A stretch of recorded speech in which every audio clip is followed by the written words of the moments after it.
ወደ ቻናላችን ቤተሰቦች እንኳን ወደ ቻናላችን በደህና መጣችሁ። ምሽት 5 ሰዓት ላይ በጀመረው የሻምፒዮንስ ሊግ የምድብ ሰባተኛ ጨዋታ ሊቨርፑል ማርሴይን 3-0 በሆነ ውጤት ማሸነፍ ችሏል። የዚህንም ጨዋታ ማች ሪያክሽን ይዤላችሁ መጥቻለሁ። እስከ መጨረሻው ደቂቃ ድረስ አብራችሁን ቆይታችሁ እንድትከታተሉትን በአክብሮት ጋብዛለሁ። እናንተም በዚህ ጨዋታ ላይ የተሰማችሁን ስሜት እንደዚሁም ደግሞ የጨዋታው ኮከብ ለእናንተ ማን ነበረ ሀሳባችሁ እንዳለ ኮሜንት ሴክሽን ላይ በመጻፍ እንድታሳውቁኝ፣ እንደዚሁም ሰብስክራይብ፣ ላይክ፣ ሼር እያደረጋችሁም የቻናሉ ቤተሰብ እንድትሆኑ በአክብሮት እጠይቃለሁ። ደውሏንም በመጫን ሁልጊዜ ሊቨርፑል የሚመለከቱ የተለያዩ ዘገባዎችንም ይዤ ስመጣ ወደ እናንተ ቶሎ እንዲደርስ ማድረግም ትችላላችሁ።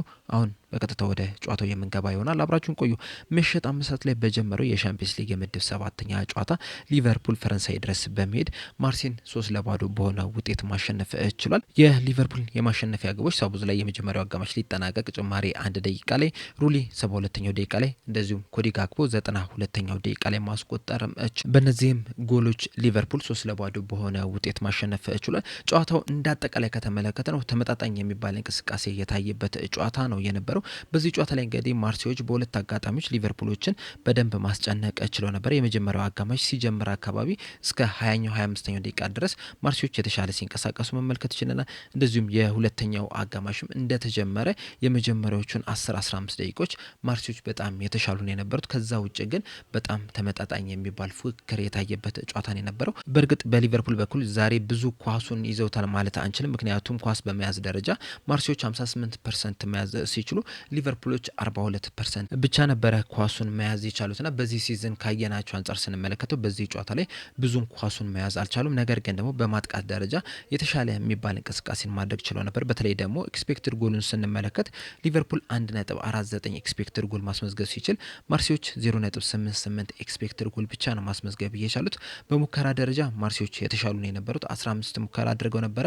አራቱም ኢላማውን የጠበቀ ሙከራ ነው የነበረው።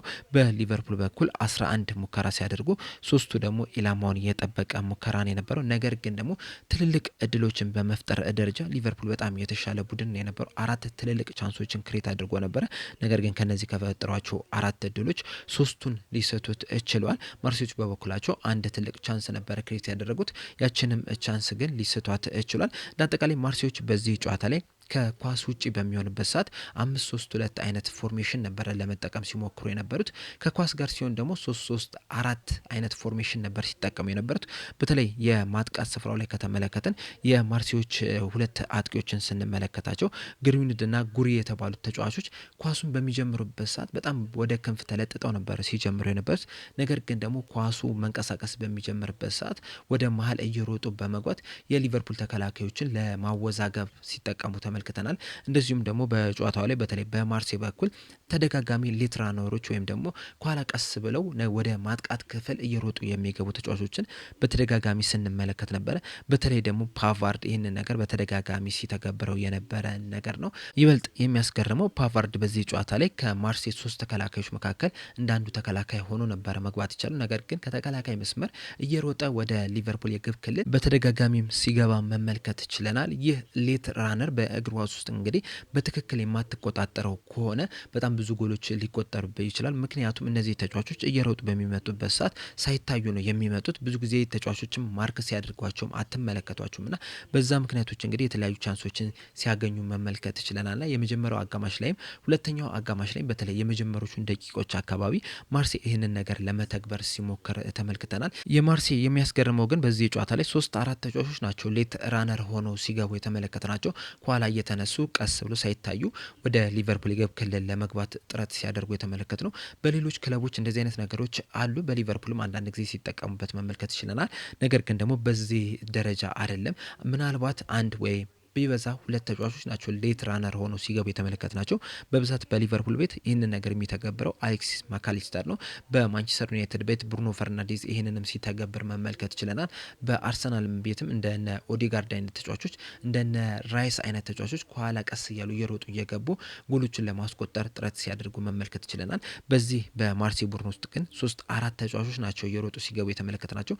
ቅድም እንዳልኳችሁ ፓቫርድም ከተከላካይ መስመር ላይ እየተነሳ እየሮጠ ሲገባ መመልከት መመልከት ችለናልና በጣም ጥሩ የሚባል ታክቲክ ነው የነበረው። በጣም ተለዋዋጭ የሚባል ታክቲክ ነው የነበረው። ማን ሊያጠቃ እንደሚመጣ ለማወቅ የሚያስቸግር አይነት ታክቲክን ነበር ይዞ የገባው። ነገር ግን ደግሞ በትክክል አለመተግበሩ እንደዚሁም ደግሞ የሊቨርፑል የመከላከል ጥንካሬም ይህንን ጨዋታ አሸንፎ እንዳይወጡ አድርጓቸዋል። በሊቨርፑል በኩል ዛሬ በአጠቃላይ ከተመለከትን የተከላካይ መስመሩ በጣም መደነቅ ያለበት ነው። ከተከላካይ መስመሩ በተጨማሪም በረኛውም እንደዚሁም ደግሞ 6 ቁጥር ቦታ ላይ የተጫወቱት ደብል ፒቮት ቦታ ላይ የተጫወቱት አሌክሲስ ማካሊስተርና ራያን ግራቨንበርግ መደነቅ መቻል አለባቸው። ምክንያቱም በዚህ ጨዋታ ላይ እንግዲህ ሁሉም ስህተት አልሰሩም ማለት አይደለም። አንድ ሁለት ስህተቶችን እያንዳንዱ ተጫዋቾች ሰርተዋል። ነገር ግን ደግሞ ያንን ስህተት ሌላኛው ተጫዋች ከቨር ሲያደርገው መመልከት ችለናል። አሁን ለምሳሌ ሚሎስ ኬርኬዝ በጣም ጠንካራ የሚባል እንቅስቃሴ ሲያደርግ ነበር። ነገር ግን ደግሞ አንድ ሁለት አጋጣሚዎች የማርሴይ ተጫዋቾች እሱን በሚያልፉበት ሰዓት ደግሞ ከሱ ኋላ ያሉ ሌሎች የሊቨርፑል ተከላካዮች ያንን ስህተት ሲሸፍኑለት፣ ከቨር ሲያደርጉለት፣ ብሎክ ሲያደርጉለት መመልከት ችለናል። በተለይ ደግሞ ቨርጅል ቫንዳይክ እንደዚሁም ጆ ጎሜዝም ከረጅም ጊዜ በኋላ በቋሚነት ጀምሮ በተለይ ደግሞ በሻምፒዮንስ ሊግ ውድድር በቋሚነት ሲጀምር ከረጅም ጊዜ በኋላ ነው። እንደዛም ሆኖ ግን በጣም ጥሩ የሚባል ምሽትን ማሳለፍ ችሏል። ጥሩ የሚባል እንቅስቃሴን ማድረግ ችሏል። እንደሚታወቀው ኢብራሂማ ኮናቴ በቤተሰብ ምክንያት በዚህ ጨዋታ ላይ አልተሰለፍም፣ በቡድኑ ጋርም አብሮ አልነበረም እና ያንን ክፍተት ጆ ጎሜዝ በስነ ስርዓት በትክክል ከቨር አድርጎታል ማለት እንችላለን። በጣም የሚያስደንቅ እንቅስቃሴ ማድረግም ችሏል። ምናልባትም ከዚህ በኋላ የማይጎዳ ከሆነ ከዚህ በፊት በቨርጅል ቫንዳይክና በጆ ጎሜዝ መካከል የተፈጠረውን ጥምረት በደንብ ልንመለከተው የምንችልበት እድል አለ። ነገር ግን ደግሞ ጆ ጎሜዝ በየትኛውም ሰዓት ሊጎዳ የሚችል ተጫዋች ነው እንጂ ኳሊቲ ያለው ተጫዋች እንደሆነ ከዚህ በፊትም በተደጋጋሚ ስንመለከተው የነበረ ነገር ነው። እንደዚሁም ግን ጀረሚ ፍሪምፖንግን በመከላከሉም በማጥቃቱም ደረጃ ባላንሱ በጣም የሚያስገርም ነው የነበረው። ሚሎስ ኬርኬዝም ያለፉትን 1-2 ወራት ማለት እንችላለን በጣም አስደናቂ የሚባል እንቅስቃሴ ሲያደርግ ነበረ። ከዛ በተጨማሪም ግን ራያን ግራቨንበርክና አሌክሲስ ማካሊስተርም ለቡድኑ ዛሬ በክሊንሺት መውጣት ራሱ በጣም ከፍተኛ አስተዋጽኦ ማድረግ ችሏል። በተለይ ራያን ግራቨንበርክ ከተከላካይ ፊት ለፊት ነበረ ብዙ ጊዜውን ሲያሳልፍ የነበረው። ማካሊስተር የጨዋታውን ቴምፖ ነበረ ለመቆጣጠር ጥረት ሲያደርግ የነበረው። እንደዛም ሆኖ ግን ወደኋላ እየተመለሰ ሲከላከል መመልከት ችለናል። እንደ አጠቃላይ የሊቨርፑል ዛሬ ሲጠቀሙበት የነበረውን ታክቲክ ከተመለከተን 4-2-2 አይነት ፎርሜሽን ነው ሲጠቀሙ የነበሩት። አራቱ ተከላካዮች አሉ። ከነሱ ፊት ለፊት ራያን ግራቨንበርክና አሌክሲስ ማካሊስተር ብዙ ወደፊት ሳይሄዱ ለተከላካዩ ሽፋን እየሰጡ ነበር ሲጫወቱ ነበር። ከነሱ ፊት የነበሩት ሰቡዝላይና ፍሎሪን ቪርትዝ ደግሞ በጨዋታው ላይ ነጻ ሚና የተሰጣቸው ነበረ የሚመስሉት።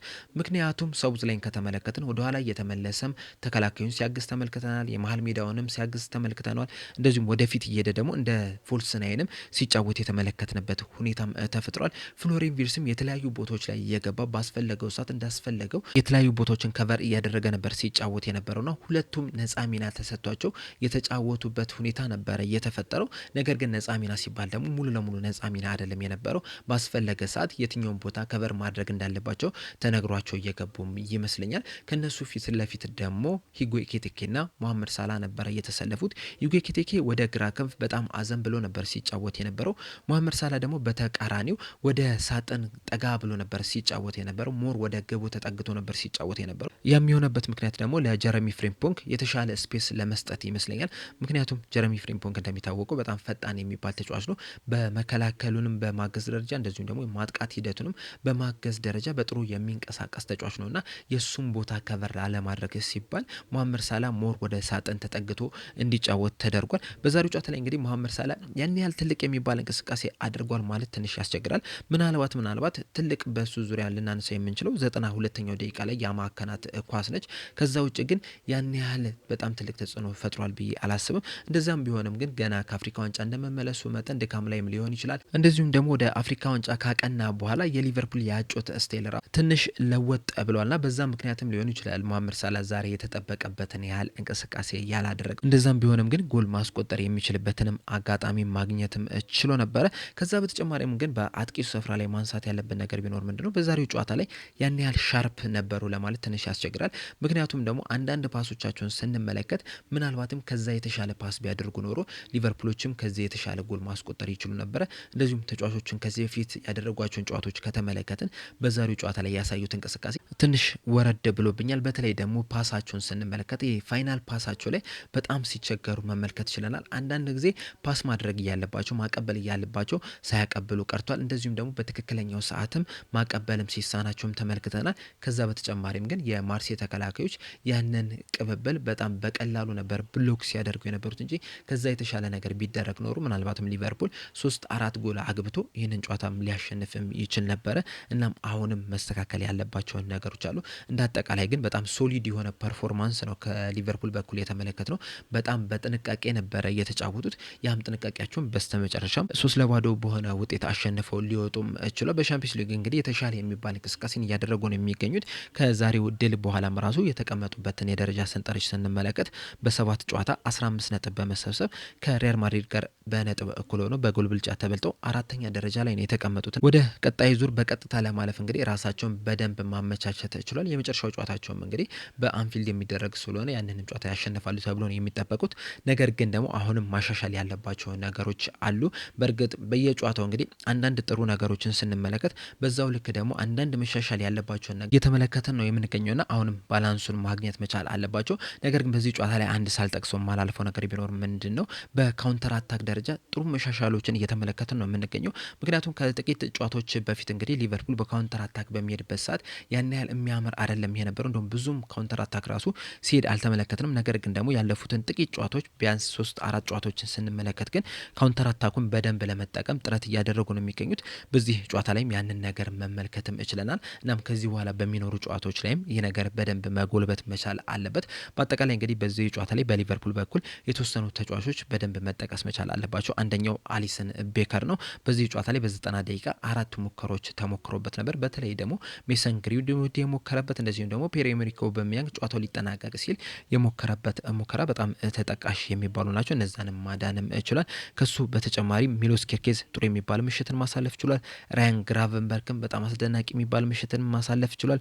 ጆ ጎሜዝ እንደዚሁም ሶቡዝ ላይ ራሱ በጣም ጥሩ የሚባል ምሽትን ማሳለፍ ችሏል። ምናልባት በሊቨርፑል በኩል ጥሩ አልተንቀሳቀሱም ልንላቸው የሚችሉት ተጫዋቾች ቢኖሩ አንደኛው ፍሎሪያን ቪርትዝ፣ ሌላኛው ሞሐመድ ሳላ እንደዚሁም ደግሞ ሂጎ ኤኪቲኬ ናቸው። ከነዚህ ውጭ ግን እንደ አጠቃላይ እንደ ቡድን ጥሩ የሚባል ምሽትን ማሳለፍ ችሏል። ሊቨርፑል እንግዲህ በሻምፒዮንስ ሊግ ካደረጋቸው 7 ጨዋታዎች 5ቱን በማሸነፍ በ15 ነጥብ 4ኛ ደረጃ ላይ መቀመጥ ችሏል። በቀጣይም የሻምፒዮንስ ሊግ የመጨረሻ የምድብ ጨዋታም ኳራባግን በአንፊልድ የሚያገኝ ይሆናል። ያንን ጨዋታ እንግዲህ አሸንፈው በቀጥታ ወደ 16ቱ ይገባል ተብሎ ነው የሚጠበቀው። እናንተስ በዚህ ጨዋታ ላይ ግን ምን ተመለከታችሁ?